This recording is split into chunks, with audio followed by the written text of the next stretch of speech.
আমি বাংলাদেশে আসার আগে একটু ভারত পাকিস্তান নিয়ে একটু বলে নেই, তাহলে দর্শকদের বুঝতে সুবিধা হবে। যে টান টান উত্তেজনা তৈরি হয়েছে, এতে কিন্তু আমি মনে করি ভারত লাভবান হয়েছে, ভারতের সরকার লাভবান হয়েছে। আমি ভারত বলবো না, মোদী সরকার লাভবান হয়েছে। কারণটা বুঝাই আপনাকে আমি। কারণ মোদী সরকার, আপনি জানেন যে মুসলমানদের ওয়াকফ বিল নিয়ে মোদী সরকার একটু বিপদের মধ্যে ছিল। ওয়াকফ বিলের মাধ্যমে মোদী যেটা চাচ্ছিল যে সেই শত শত বছর ধরে মুসলমানদের যে সম্পত্তিগুলো ছিল বিভিন্ন কাজে, যেমন ধরেন মাদ্রাসা কিংবা মসজিদে যে সমস্ত সম্পত্তি দান করে গেছে আগের মানুষজনেরা, সেই সম্পত্তিগুলো দখল করার একটা প্রক্রিয়া শুরু করেছিল মোদী সরকার। কিন্তু সেটা সুপ্রিম কোর্টে গিয়ে আটকে গেছে এবং এই ইস্যুটা নিয়ে মোদী সরকার খুবই বিব্রত করা পরিস্থিতিতে পড়েছিল। এবং আপনাকে বলে রাখি, এটা সুপ্রিম কোর্ট ওই বিলটাকে স্টে করেছে, মানে ওয়াকফ সম্পত্তি কেড়ে নেওয়ার যে বিল পাশ করেছিল মোদী সরকার পার্লামেন্টে, সেটা স্টে করেছে এবং আগামী মাসের সম্ভবত 6 তারিখে এটা নিয়ে শুনানি হওয়ার কথা ভারতীয় সুপ্রিম কোর্টে। এরকম একটি অবস্থায় এই কাশ্মীরের এই সন্ত্রাসী ঘটনায় ভারত সরকার কি করতে পারছে? এক হচ্ছে যে সংখ্যালঘু মুসলমানদের বিরুদ্ধে আবার তাদের ক্যাম্পেইন তারা শুরু করতে পেরেছে এবং মুসলমানদের বাড়িঘর ভেঙে দেওয়া হচ্ছে কাশ্মীরে এবং অন্যান্য জায়গায় মুসলমানরা খুব ভীত সন্ত্রস্ত জীবনযাপন করছে। তার মানে রাজনৈতিকভাবে বিজেপি আবার এটাকে ব্যবহার করতে পারছে, এটা একদিকে। আর 2 নম্বর হলো যে ওই বিল নিয়ে যে বিপদের মধ্যে ছিল, সেই বিপদ থেকেও এখন মানুষের নজর সরে গেছে। মানুষের নজর কিন্তু এই বিলের দিকে ছিল, মানে মোদী সরকারের ব্যর্থতার দিকে ছিল। ওই নজরটা মোদী সরকার এখন সরে গেছে। তো সরে এখন পাকিস্তানের সাথে একটা যুদ্ধংদেহী অবস্থায় চলে এসছে মোদী এবং অত্যন্ত বেআইনি ভাবে সে সিন্ধু নদীর সাথে যে পানি চুক্তি সে বন্ধ করে দিয়েছে, স্থগিত করেছে ইন্ডিয়া। 1960 সালের পানি চুক্তি, সে এটাকে স্থগিত করেছে। কিন্তু আমার যেটা ধারণা যে ইন্ডিয়া পাকিস্তানের মধ্যে যুদ্ধ কিন্তু হবে না। কেন যুদ্ধ হবে না আমি আপনাকে বলি, কারণ 2 দলেরই অ্যাটমিক বোমা রয়েছে, আণবিক বোমা রয়েছে 2 দলের কাছে। এবং যখন দুটো রাষ্ট্রের কাছে আণবিক বোমা থাকে, তখন আপনি দেখবেন সেই 2 রাষ্ট্র কখনো একে অপরের সাথে সর্বাত্মক যুদ্ধে জড়ায় না। কারণ আণবিক বোমার যে যুদ্ধ, সেই যুদ্ধে কিন্তু কেউই বিজয়ী হয় না, 2 দলই পরাজিত হয়। ধ্বংস হয়ে যাবে। তো ধরেন পাকিস্তান অ্যাটম বোম মারলো ইন্ডিয়ার উপরে, ইন্ডিয়া আবার মারলো পাকিস্তানের উপরে, তো 2 দেশই তো ধ্বংস হয়ে যাবে। শুধু 2 দেশ কেন, পুরো দক্ষিণ এশিয়া ধ্বংস হয়ে যাবে। কাজে যুদ্ধ যতটা আপনি দেখছেন, আসলে আমার মনে হয় না যুদ্ধ পর্যন্ত এটা গড়াবে। একটু একটু সীমান্তে গোলাগুলি হতে পারে, 2 দলেরই 2-4 জন সৈনিক কি বিমান বাহিনীর পাইলট মারা যেতে পারে, কিন্তু যেটাকে আমরা সর্বাত্মক যুদ্ধ বলি সেটা হবে না বলেই আমার ধারণা। এটা গেল পাকিস্তান ইন্ডিয়া প্রসঙ্গ। এখন বাংলাদেশে কি হচ্ছে দেখেন, বাংলাদেশের 2টো বিপদ হয়েছে। একটা হচ্ছে ইন্ডিয়াতে এখন এর আগে থেকেই বাংলাদেশ বিরোধী প্রচারণা চলছিল, হাসিনার পতনের পর থেকেই সেই প্রচারণা ইদানিং বেড়ে গেছে।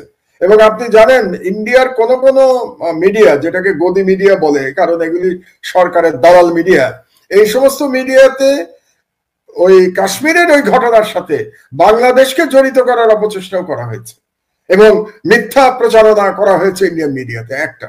এবং বাংলাদেশে নাকি এখন কথিত বাংলাদেশিদের উপরে তাদেরকে গ্রেফতার করা হচ্ছে। আজকেরই খবর আপনাকে বলি, মোর দ্যান 1000-এর উপরে কথিত বাংলাদেশিকে গ্রেফতার করেছে ভারত, যাদেরকে বলা হচ্ছে যে তারা নাকি পাসপোর্ট ভিসা ছাড়া ভারতে গিয়ে অবস্থান করছিল। কেন করছিল আমি জানি না, কিন্তু বাংলাদেশের বিরুদ্ধে একটা সর্বাত্মক প্রচারণা ইন্ডিয়া শুরু করেছে। 1, 2 হলো আমাদের সাথে যে গঙ্গা পানি চুক্তি, এটা কিন্তু 2026 সালে শেষ হয়ে যাবে। তো আমরা যদি ভারতের চরিত্র দেখতে পাই পাকিস্তানের সাথে সিন্ধু পানি চুক্তি স্থগিত করার মাধ্যমে, তাহলে আমাদের জন্য কিন্তু দুশ্চিন্তার কারণ আছে। ভারত দেখবেন গঙ্গা পানি চুক্তি নিয়েও টালবাহানা শুরু করবে। আমি ভবিষ্যৎ বলে রাখছি আপনাদেরকে, জানি না 2026 সালে ইউনূস সাহেব থাকবেন অথবা নতুন গণতান্ত্রিক সরকার ক্ষমতায় আসবে কিনা, কিন্তু সেই সরকারকে অবশ্যই ভারতের এই গঙ্গা পানি চুক্তি নিয়ে ভারতের সাথে আবার নতুন করে লড়াই করতে হবে এবং ওরকম অবস্থা আমি একটা দেখতে পাচ্ছি। এবং যেহেতু ভারত এখন কথিত বাংলাদেশিদের বিরুদ্ধে অভিযান চালাচ্ছে ভারতে, আমি প্রস্তাব করব এই সরকারের কাছে যে বাংলাদেশেও যে সমস্ত ভারতীয়রা তাদের কাগজপত্র ছাড়া বাংলাদেশে আছে, এবং আমরা জানি অবৈধভাবে অনেক ভারতীয় বাংলাদেশে আছে। আমরা এমনও জানি যে অনেক ভারতীয় ভুয়া ন্যাশনাল আইডি কার্ড নিয়ে বাংলাদেশে আছে, বাংলাদেশে বিভিন্ন জায়গায় তারা চাকরি করছে। এদের বিরুদ্ধে আমাদের অভিযান চালানো উচিত, এবং যেহেতু বাংলাদেশের বিরুদ্ধে এই ধরনের মিথ্যা প্রচারণা চলছে, কাজে বাংলাদেশ সরকারের উচিত হবে এখনই বাংলাদেশেও একই রকম অভিযান পরিচালনা করা, প্রত্যেকটা ইন্ডাস্ট্রিগুলিতে দেখা যে সেখানে কোনো ভারতীয় নাগরিক অবৈধভাবে চাকরি করছে কিনা, কিংবা বিভিন্ন ডিস্ট্রিক্টেও আমাদের এগুলো দেখা উচিত।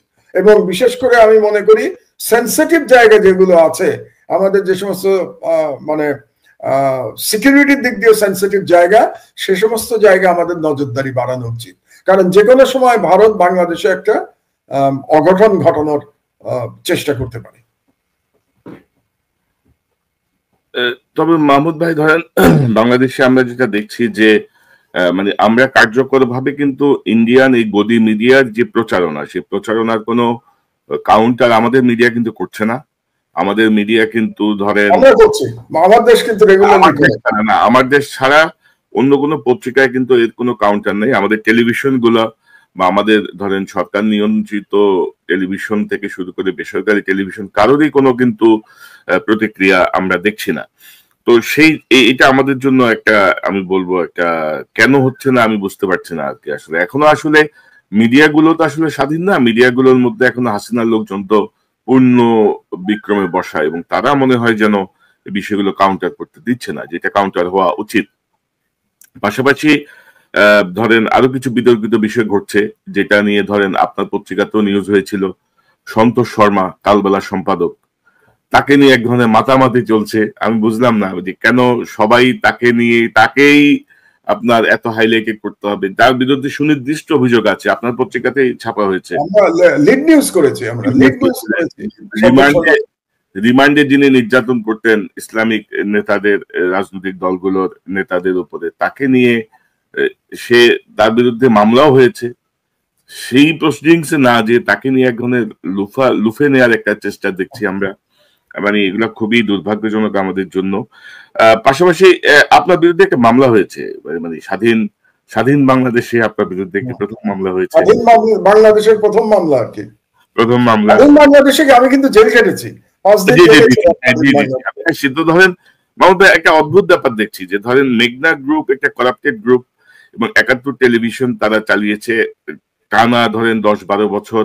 ৭১ টেলিভিশন দিয়ে তারা এই ফ্যাসিজমকে শক্তিশালী করেছে, বিরোধী দলকে ভারতের দালালি করেছে, সরাসরি ভারতের দালালি করেছে। এবং ৫ই আগস্টের পরে আসলে বিএনপির কিছু নেতার বদন্যতায় বা বিনিময়ে, অনেক কিছুর বিনিময়ে ৭১ টিভি চালু ছিল। তো সেই ৭১ টিভির যে মেঘনা গ্রুপের যে মালিকানা, সেই মালিকানা নিয়ে আপনি রিপোর্ট করেছেন আপনার পত্রিকায়, সেটি নিয়ে মামলা হয়েছে।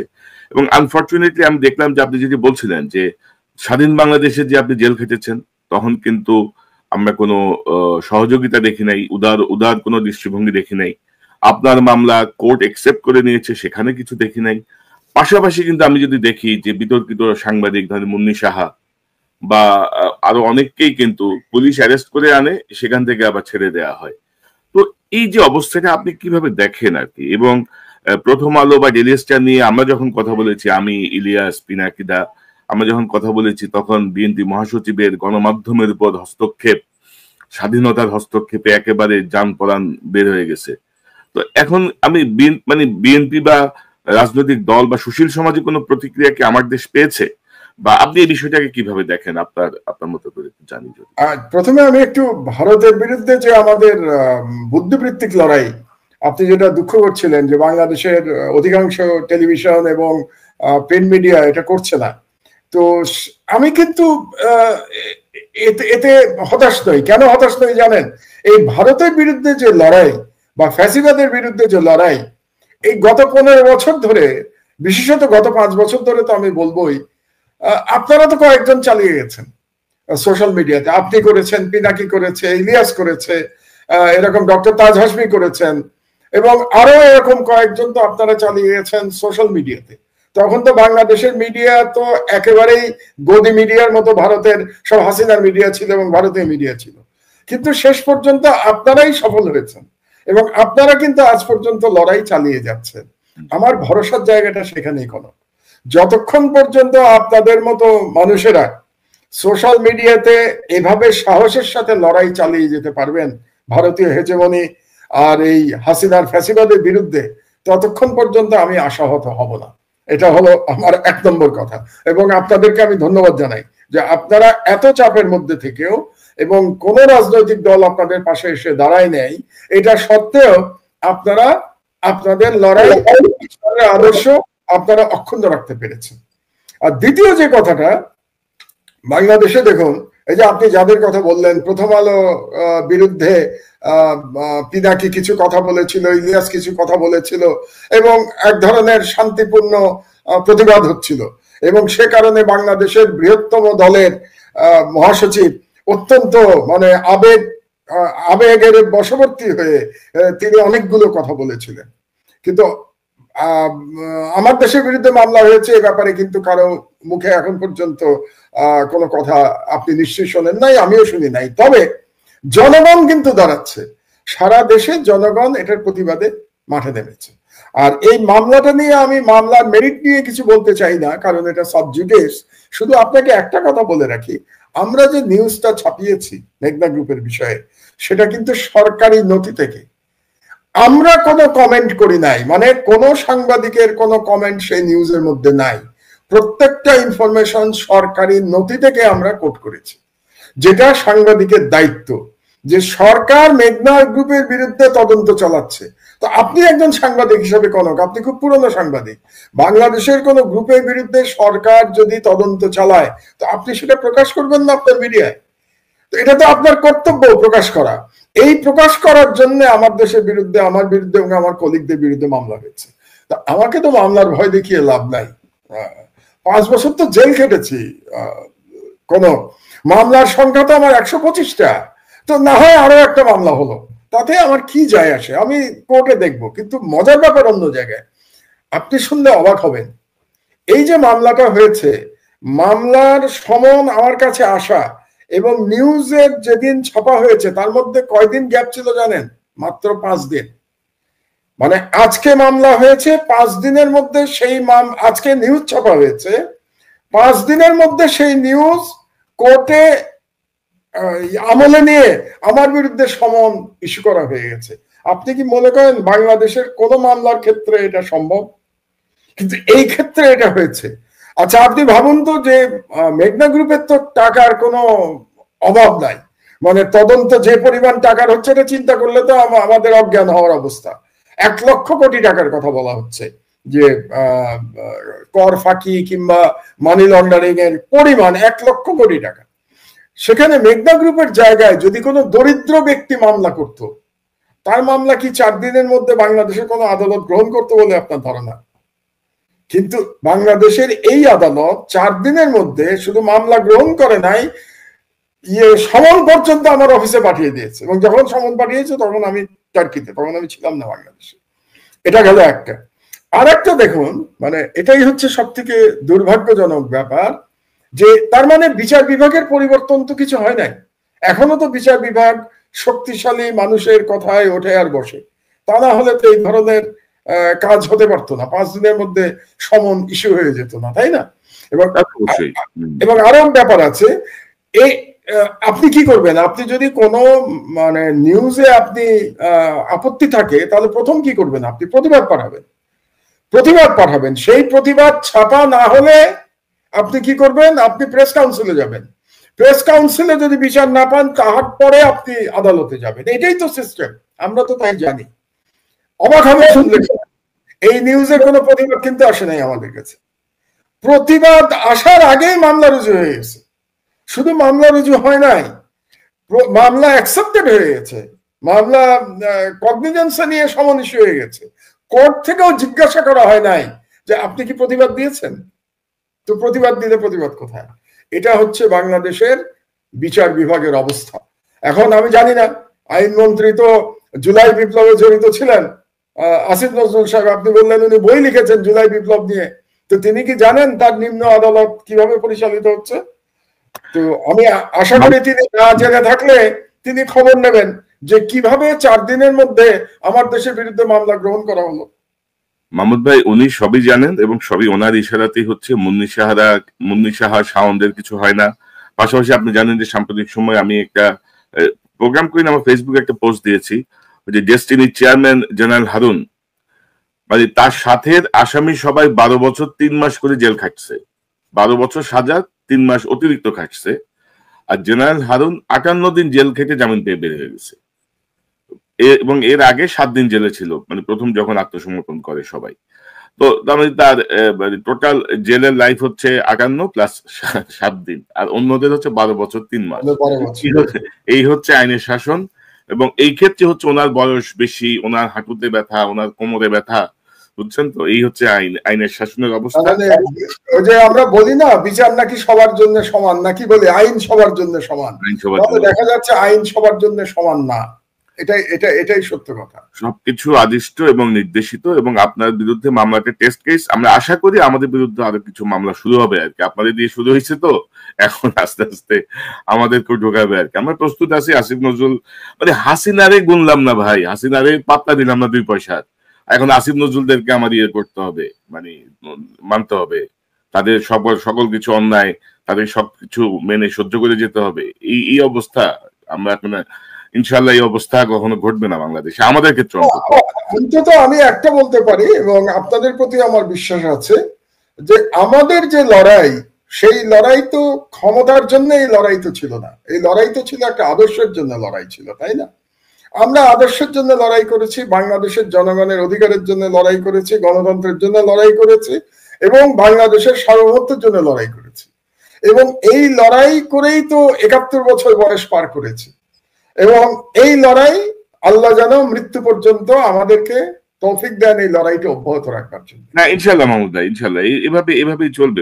কোনো দেশের প্রশ্নে কোনো আপোষ নেই। আমাদের লড়াইটা তো দেশের জন্য, আমাদের লড়াইটা তো কোনো দল বা পার্টিকুলার পার্সনের জন্য না।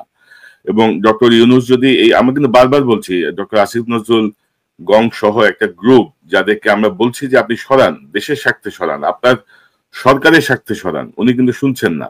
তো এই জিনিসটা কিন্তু ওনার মানে জন্য খুব বুমেরাং হয়ে যাওয়ার সম্ভাবনাই আমরা দেখছি, আশঙ্কাই আমরা দেখছি আর কি ওনার প্রতি। বুঝতে হবে কনক, যে এই সরকারের চরিত্রটা কিন্তু আমাদেরকে বুঝতে হবে। আমি কিন্তু কিছুক্ষণ আগে ডক্টর ইউনূসের প্রশংসা করেছি 3টি কারণে, কিন্তু তারপরেও এই সরকারের চরিত্রটা কি? চরিত্র হচ্ছে এই সরকার সুশীল সরকার, এবং সেই সরকার এনজিও নিয়ন্ত্রিত সরকার। এটা যেন আমরা ভুলে না যাই, সরকারের চরিত্রটা যেন ভুলে না যাই। এবং এই সরকারের, আমি একটা আর্টিকেল লিখছি, আগামী বুধবারে পড়বেন আর কি, আর্টিকেলটা শেষ করেছি আমি সবে, এবং সেখানে আমি হিসাব করে দেখলাম এই সরকারে বিভিন্ন ক্ষমতায় মন্ত্রী এবং প্রতিমন্ত্রীর পদমর্যাদায় প্রায় 48 জন লোক আছে, প্রায় 48 জন। চিন্তা করে দেখেন, একটা অন্তর্বর্তীকালীন সরকারে প্রায় 1/2 ব্যক্তি মন্ত্রী এবং প্রতিমন্ত্রী পদমর্যাদায় আছেন। এবং তার মধ্যে আমি খুঁজে পেলাম মাত্র 4 থেকে 5 জন, এই 48 জন বা 50 জনের মধ্যে, যারা শেখ হাসিনার সরকারের বিরুদ্ধে লড়াই করেছিল, যারা ভিকটিম হয়েছিল, কিংবা অন্তত আওয়াজ তুলেছিল।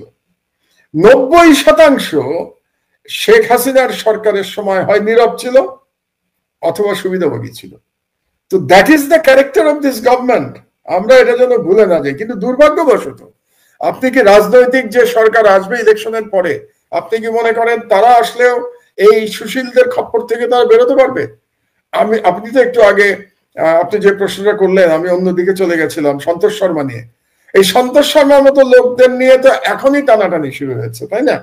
আমরা বিএনপির অনুষ্ঠানেও তাকে দেখতে পাচ্ছি, আবার জামাতের অনুষ্ঠানেও তাকে দেখতে পাচ্ছি। তো এখনই যদি তাদের এই অবস্থা হয়, তো এরপরে যখন তারা ক্ষমতায় যাবে, তখন তো আমি খুব অবাক হব না সন্তোষ শর্মা যদি মন্ত্রী হয়ে যায়। আমি আপনাকে বললাম কারণ এটা যদি মনে করে ভবিষ্যতের গণতান্ত্রিক সরকার যে সন্তোষ শর্মাকে মন্ত্রী করলে ভারত খুশি হবে, তাহলে আপনি অবাক হবেন না যে সন্তোষ শর্মাকে মন্ত্রী বানিয়ে দেবে, কারণ ভারতকে খুশি রাখতে হবে। এখন ভারতকে খুশি রেখে যদি এই জুলাই বিপ্লবের পরেও বাংলাদেশের রাজনীতি চলে, এর থেকে দুর্ভাগ্যের তো আর কিছু হতে পারে না। এখানে আমি একটু ছাত্রদেরও সমালোচনা করে নেই।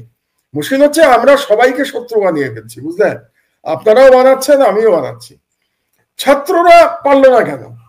ছাত্ররা পারল না এই কারণে যে তাদের নিয়ে এত বিতর্ক তৈরি হয়েছে এত কম সময়ের মধ্যে। এটা দুর্ভাগ্যজনক। আমি এটা আশা করি নাই তাদের কাছ থেকে।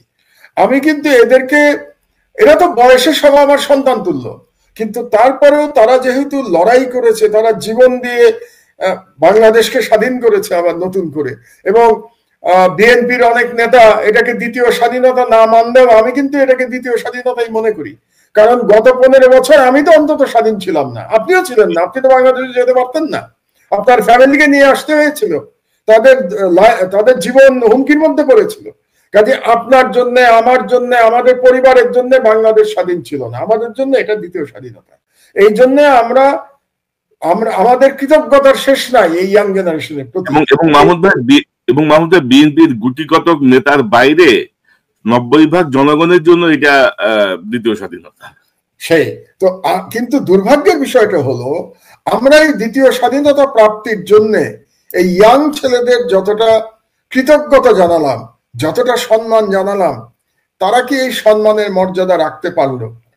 এই প্রশ্নটা কিন্তু এখন আসতে শুরু করেছে। কিছু কিছু নিউজ আমরা যেগুলো পাচ্ছি এখন অত্যন্ত দুর্ভাগ্যজনক।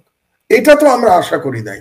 এবং মাত্র 8 মাসের মধ্যে, তাহলে 8 মাসের মধ্যে চরিত্রে পচন ধরে গেল, কোন এত সহজে পচন ধরে গেল, এই দুঃখ রাখবো কোথায়?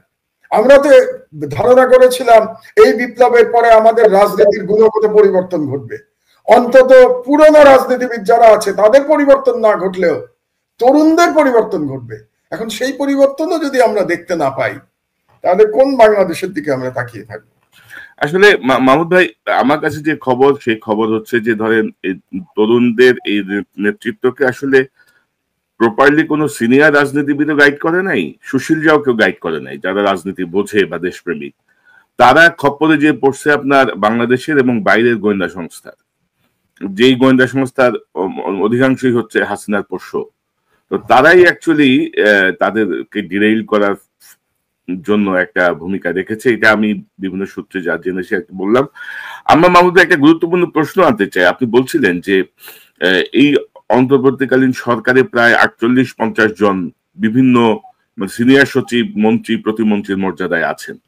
আমরা যদি একটু কম্পারেটিভলি যদি দেখি যে 111-এ যে সরকার ছিল, সেখানে আপনার সরকারি ছিল 10 জন, সেনাবাহিনী সমর্থিত সরকার। এখন এটা সরাসরি সেনাবাহিনী সমর্থিত আপনি নাও যদি বলেন, এটা তো সেনাবাহিনী ম্যাজিস্ট্রেসি পাওয়ার নিয়ে রাস্তায় আছে।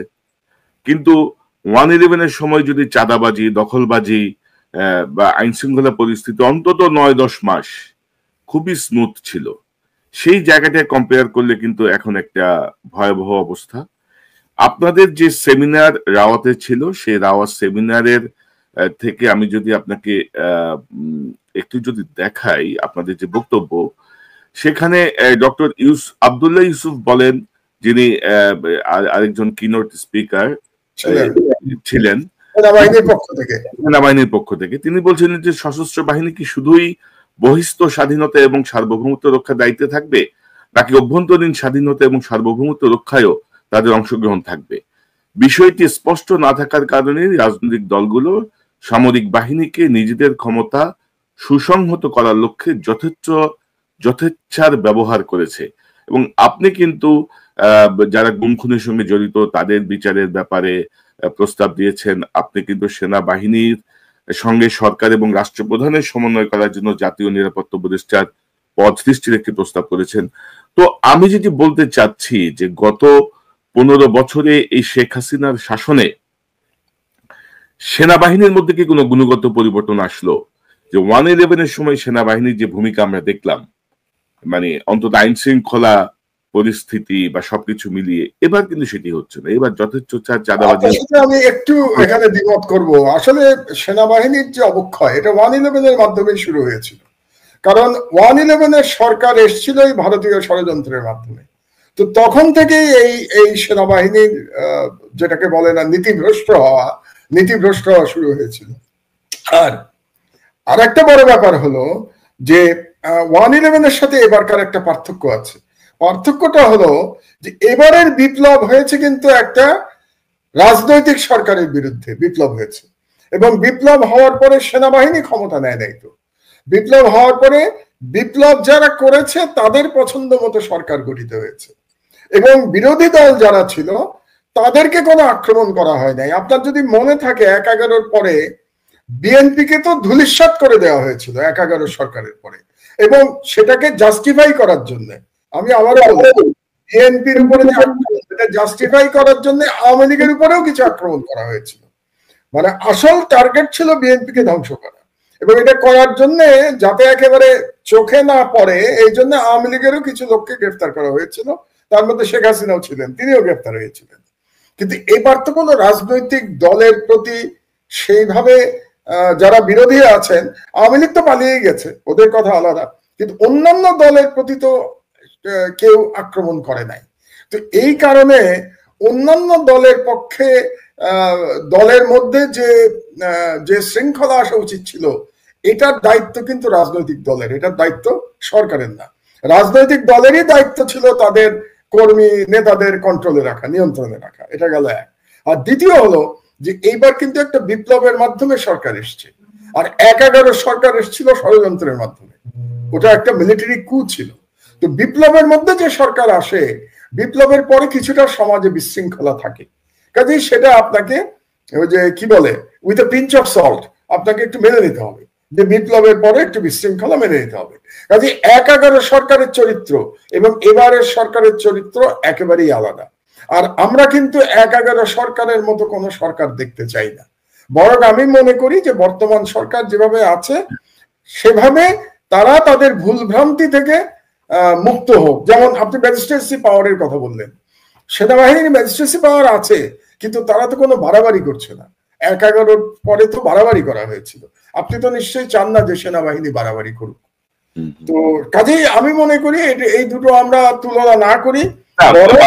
মাহমুদ ভাই ধরেন আমি কিন্তু ১/১১ কোনো কিছুকে সমর্থন করছি না। আমি যেটা বলছি যে মানে আমাদের ধরেন আর্মির মধ্যে যারা মাঠে আছেন, ধরেন তারা মাঠে থাকার পরে ওই সময়ের প্রথম ৮-৯ মাস যদি বলি যে এই চাঁদাবাজি, দখলবাজি বা আইন শৃঙ্খলা পরিস্থিতি কম্পেয়ার টু এই সময়ে কিন্তু অনেক বেশি অবনতি আমরা দেখছি আর কি। সেই জায়গাটায় ধরেন আসলে সব জায়গায় তো এখনো ওই আগের লোকজনই বসা আর কি।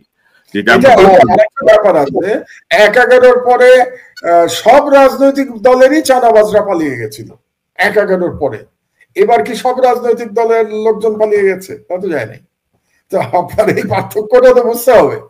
সুতরাং একটা গ্রুপের লোকজন চাঁদাবাজরা তো বহাল তবিয়তে আছে, তো সুতরাং আপনি একই রকম পাবেন না, আমরা এটাই আশা করি।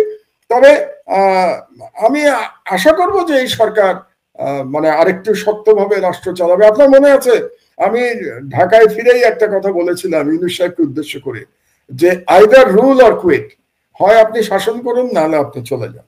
আসলে একটা সরকারের হয় শাসন করতে হবে, নাহলে চলে যেতে হবে। তো এখন পর্যন্ত প্রফেসর ইউনূস প্রথম দিকের ভুলভ্রান্তি থেকে শিক্ষা গ্রহণ করে এখন কিন্তু তিনি বেটার চালাচ্ছেন আগের থেকে। হ্যাঁ, আমরা সমালোচনা করলাম সংস্কারগুলি তিনি করতে পারেন নাই, বা সংস্কারের কোনো আমি জানি না কোনো পরিষ্কার রূপরেখা ওনার মাথাতেও আছে কিনা, বা ওনার যারা উপদেষ্টা তাদের মাথার মধ্যে আছে কিনা, যে মানে কি সংস্কার চায় ইউনূস সাহেব, কি সংস্কার চান, কিংবা তার সরকার কি সংস্কার চায়, এটাও তো আমাদের জানতে হবে। ওনারা শুধু রাজনৈতিক দলগুলোকে জিজ্ঞেস করছেন যে তারা কি সংস্কার চায়, আপনারা কি সংস্কার চান এটা বলবেন না আমাদেরকে? তো সেটা তো আজ পর্যন্ত তিনি বলেন নাই।